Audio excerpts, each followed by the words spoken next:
داستانهای برگرفته کتاب مقدس.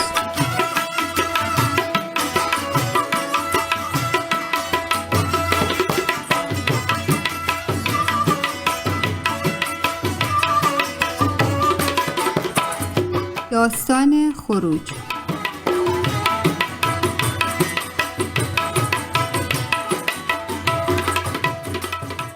اسرائیلیان باز خوشحالتند که مصر را ترکش کرد، آدگر برده نهتند و به طرف سرزمین موعود که خداوند گشتد شدند.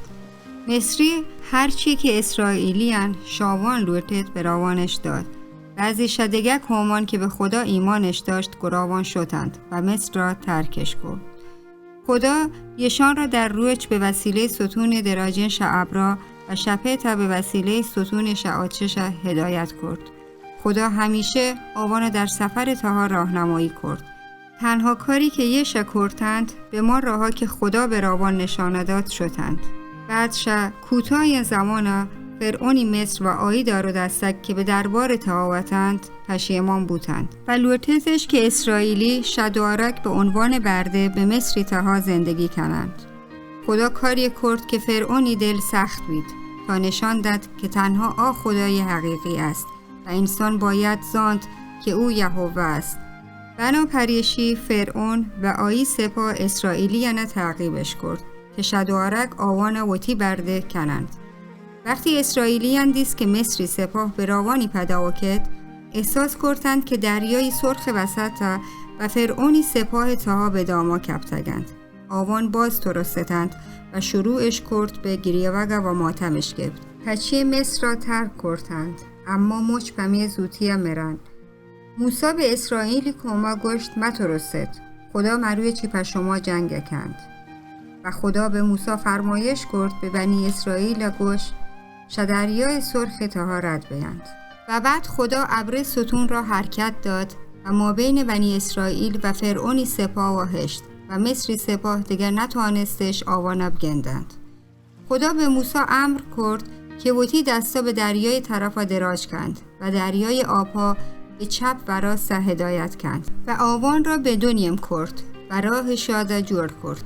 بنی اسرائیل به دریای وسط به وتی راه ادامه اش داد، در صورتی که دو طرف آوان دیواری شعابها هتد. و بعد خدا ابر ستون را زرد و شعابها در کرد. مصریان دید که هیچ خبریش اسرائیلیان کومان نیست. مصریان تصمیم گرفت که آوان را تعقیب کنند. بنابراین آوان به بنی اسرائیلی پدا به دریای تاها شدند. اما خدا مصریان و آوانی عرابه وانه که به گله تاها گیرش کرتد به وحشت پریند. آوان فریاد شجد بیایید جیان، چون خدا په اسرائیلی یعنی سر اقوام جنگ کند.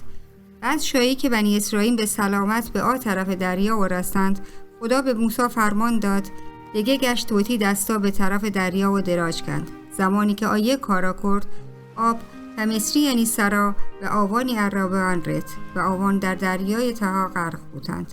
وقتی که اسرائیلی اندیست که مصری گرد مرتگند، به خدا اعتمادش کرد و باورش کرد که موسی پیامبری خدای طرف هست. اسرائیلی کم همچنان خوشحال و هیجان زده واتند، چون خدا آوان را شبردگی و مرکان نجات دادد. تنوع آزادتند که خدا را خدمت کنند. بنی اسرائیل بازی سرودی هواتی نوکین آزادیه و خدای ستایش واند، چون خدا آوانش مصری بردگیه و مرکا نجات دادد. تنوع آزادتند که خدا را خدمت کنند.